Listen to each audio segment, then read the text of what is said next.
तो आज मैं फिर से एक ज़ॉम्बी थ्रिलर फिल्म को एक्सप्लेन करूंगी। इसे 2020 में नेटफ्लिक्स पर रिलीज किया गया था। इस फिल्म का नाम है अलाइव। इस फिल्म को डायरेक्ट किया है शो यूंग ने। इस फिल्म की IMDb rating 6.3 star out of 10 है, जो कि काफी अच्छी है। फिल्म का कॉन्सेप्ट काफी जबरदस्त है और फिल्म भी बहुत इंटरटेनिंग है। अगर आप हमारे चैनल पर नए हैं तो सब्सक्राइब कर लीजिए और अगर वीडियो पसंद आए तो लाइक जरूर कर देना। तो चलिए बिना देर किए चलते हैं एक्सप्लेन की तरफ। कहानी की शुरुआत होती है। हम एक लड़के को देखते हैं जो बेड पर सोया हुआ होता है। इसका नाम वू जून है, जो इस कहानी का हीरो है। घड़ी में सुबह 10 बजे का अलार्म बजता है। वू जून सोकर उठता है और फ्रिज में खाना ढूंढने लगता है। तभी इसकी नज़र टेबल पर रखे लिफाफे पर पड़ती है। इसकी माँ ने कुछ पैसे और एक नोट छोड़ा था। नोट में लिखा था कि वो लोग कुछ काम से बाहर गए हैं, घर का खाना खत्म हो गया है, इसलिए तुम मार्केट से सामान ले आना। लेकिन वो जून पबजी के चक्कर में बहुत आलसी हो गया था। वो सामान लेने नहीं जाता और पबजी खेलने में लग जाता है। उसकी YouTube पे लाइव स्ट्रीम भी चल रही थी। सब कुछ नॉर्मल लग रहा था, लेकिन तभी कुछ अजीब होने लगा। अचानक उसके चैट बॉक्स में लोग बार बार एक ही बात लिखने लगे, भागो अभी निकलो। वो जून को पहले लगा ये कोई सब्सक्राइबर्स का मजाक है। उनकी बातें सुनकर वो जून को कुछ समझ नहीं आता। वो भी अपना टेलीविजन ऑन करता है। न्यूज में बता रहे होते हैं कि सोल शहर में एक वायरस फैल गया है। इसकी वजह से लोग ज़ॉम्बी बन रहे हैं। वो दूसरों को काट कर उन्हें भी इन्फेक्टेड बना रहे हैं। तभी वो जून के फोन पर गवर्नमेंट का मैसेज आता है। मैसेज में लिखा था कि ये वायरस बहुत तेजी से फैल रहा है। पूरे शहर में फौरन इमरजेंसी लॉकडाउन लग चुका है। सबको अपने घर के अंदर बंद रहने को कहा गया है। लेकिन तब तक तो पूरे शहर में तमाशा हो चुका था।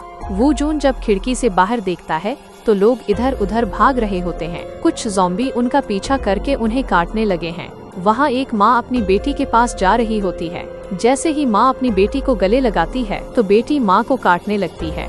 तभी वो जून के दरवाजे पर कुछ आवाज आती है। वो दरवाजा खोलकर बाहर देखने की कोशिश करता है। इतने में इसका पड़ोसी झट से अंदर आ जाता है, लेकिन वो जून उसे बाहर निकलने के लिए कहता है। पड़ोसी कहता है कि मेरा भाई अचानक से सबको काटने लगा था, मैं अपनी जान बचाकर यहाँ आया हूँ।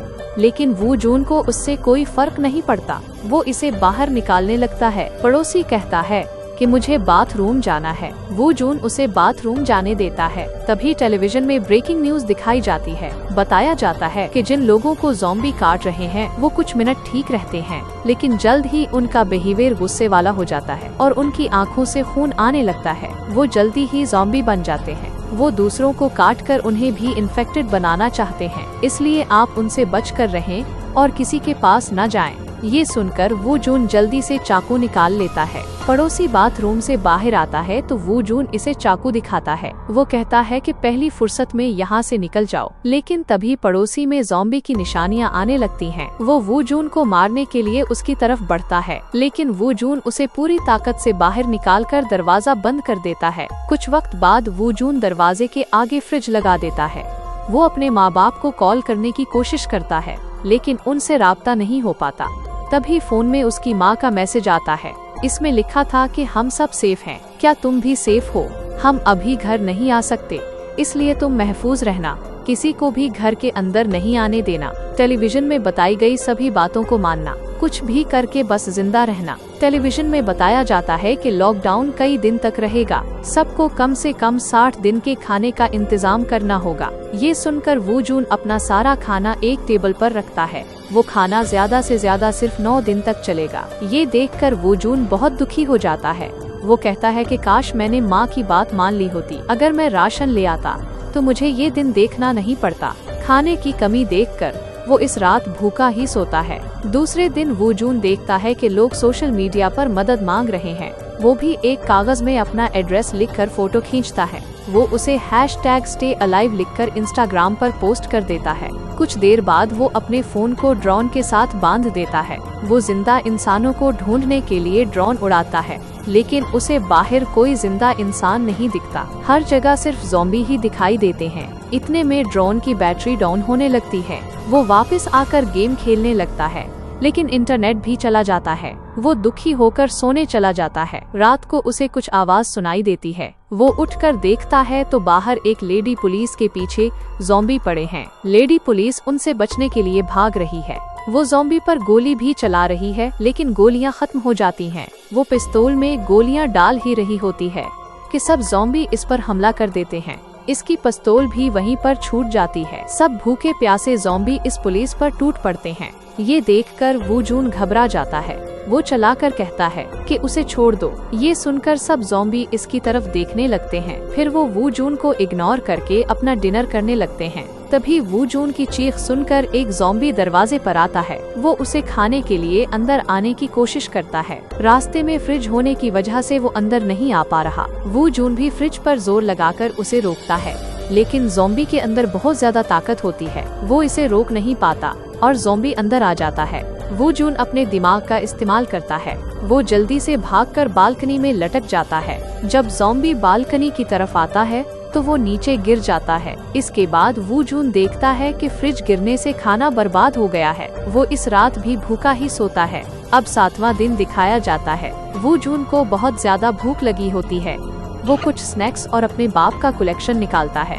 वो 2 पैग मारकर टेलीविजन देखने लगता है, पर उससे भी उसकी भूख खत्म नहीं होती। वो जैसे तैसे अपने पेट को दिलासा देता है। तभी टेलीविजन पर नूडल्स का ऐड चल जाता है। वो जॉन का भी मन नूडल्स खाने का हो जाता है। वो अपने आखिरी बचे हुए इमरजेंसी नूडल्स खाता है। तभी उसे पता चलता है कि पानी भी खत्म हो चुका है। नल में भी अब पानी नहीं आ रहा। अब 10वां दिन दिखाया जाता है। वू जून एक वीडियो बनाता है। वो कहता है कि मेरा खाना और पानी खत्म हो चुके हैं, लेकिन फिर भी मैं बाहर नहीं जाऊंगा। यहाँ पर कोई सिग्नल भी नहीं आ रहे। तभी उसे याद आता है कि उसकी माँ रेडियो सुनती थी। रेडियो बिना सिग्नल के चल जाता था। वो रेडियो सुनने के लिए एयरफोन ढूंढता है। इसके पास सब एयरफोन वायरलेस थे। रेडियो के लिए वायर वाले एयरफोन की जरूरत थी। वो जून के हाथ मायूसी लगती है। अब सीधा 15वां दिन दिखाया जाता है। वो नशे में झूमकर डांस कर रहा होता है। इसे वहम होता है कि उसके घर वाले वापस आ गए हैं। जल्द ही उसे एहसास होता है कि वो सपना देख रहा था। वो उदास होकर रोने लगता है। कुछ वक्त बाद फोन में थोड़े सिग्नल आते हैं। वो जून देखता है कि उसकी मोम का वॉइस मैसेज आया है। वो बालकनी से लटककर मैसेज सुनने की कोशिश करता है। इसकी माँ कह रही थी कि हम तुम्हारे डैड के ऑफिस में हैं। तुम्हारी बहन भी हमारे साथ है। लेकिन तभी उसे पता चलता है कि ऑफिस में भी ज़ॉम्बी आ गए हैं। मैसेज में चीखों की आवाज सुनकर उसे सब समझ आ जाता है। ज़ॉम्बी ने उसके घर वालों को भी इन्फेक्टेड कर दिया है। वो जून रोने लगता है और सारा सामान तोड़ देता है। वो गुस्से में बाहर आता है और एक ज़ॉम्बी को मार डालता है।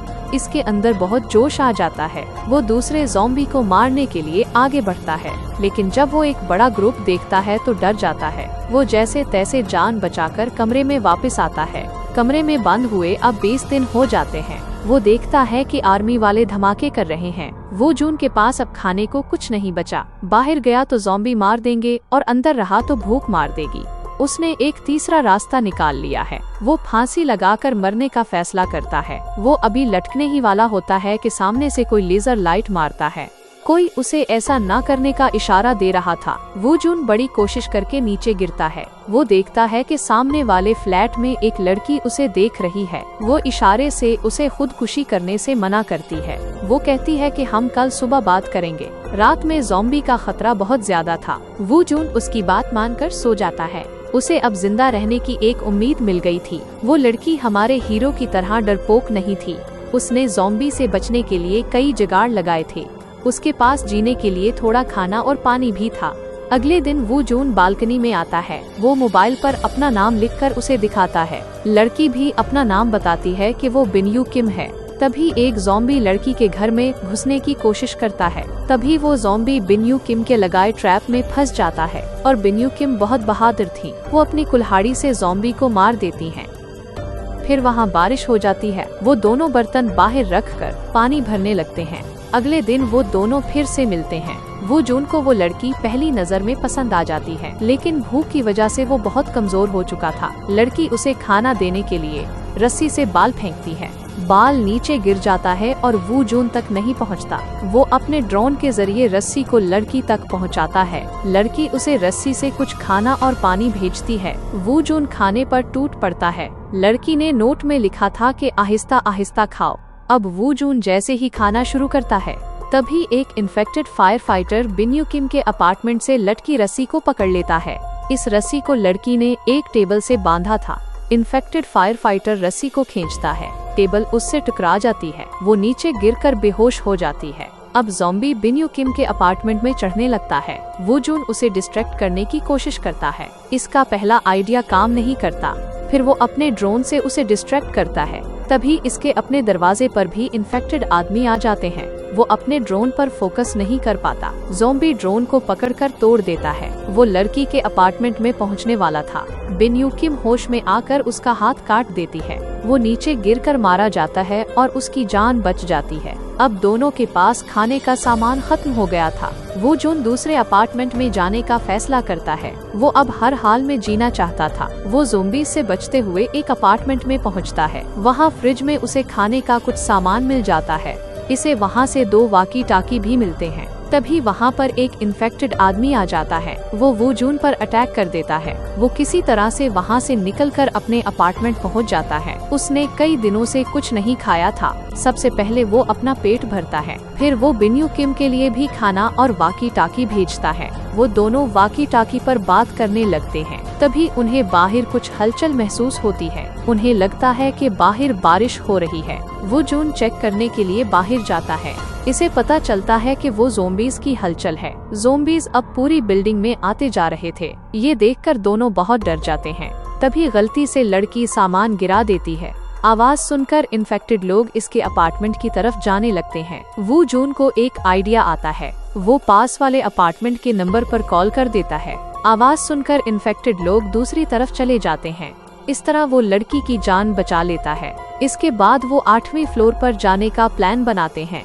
वहाँ कोई इन्फेक्टेड आदमी नहीं था। वहाँ खाने पीने का सामान मिल सकता था। बिन यू किम रस्सी की मदद से नीचे आ जाती है। वो इन्फेक्टेड लोगों का सामना करते हुए आगे बढ़ती है। वो जून भी उसकी मदद के लिए नीचे जाता है। दोनों बचते हुए लिफ्ट के अंदर आ जाते हैं। वो बिल्डिंग के 8वें फ्लोर पर पहुंच जाते हैं, लेकिन वहाँ पर भी बहुत सारे ज़ॉम्बीज आ गए थे। ज़ॉम्बीज उनके ऊपर अटैक करने लगते हैं। तभी एक आदमी आकर उन्हें अपने अपार्टमेंट में ले जाता है। बिन यू किम को इस आदमी पर शक होता है। वो आदमी दोनों को पानी और खाना देता है।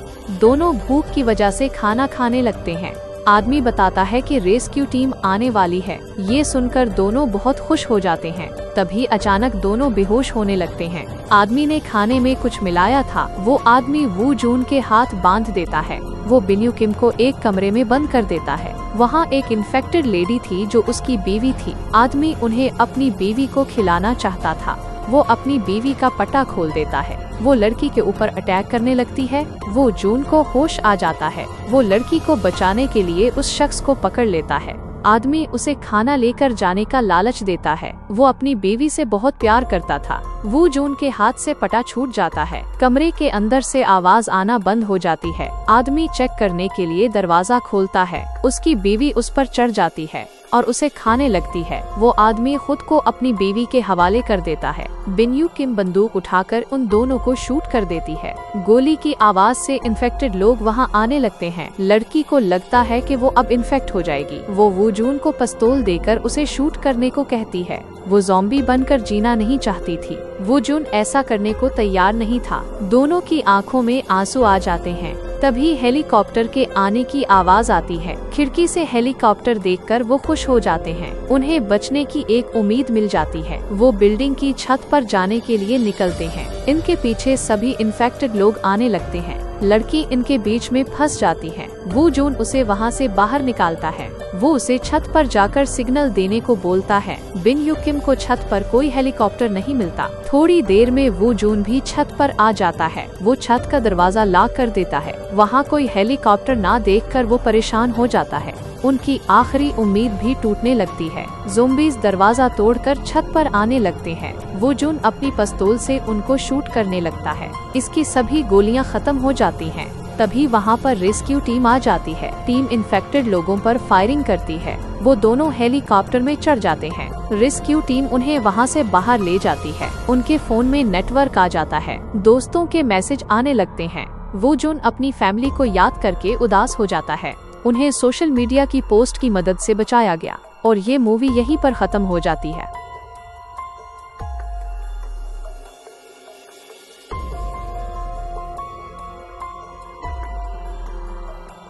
तो दोस्तों, ये थी आज की फिल्म हैश अलाइव की कहानी। उम्मीद है आपको हमारी ये मूवी एक्सप्लेनेशन पसंद आई होगी। अगर वीडियो अच्छी लगी हो तो लाइक ज़रूर कर देना और चैनल को सब्सक्राइब करना ना भूलें। अपनी राय कमेंट में ज़रूर बताएं। तो मिलते हैं नेक्स्ट वीडियो में, तब तक के लिए टेक केयर।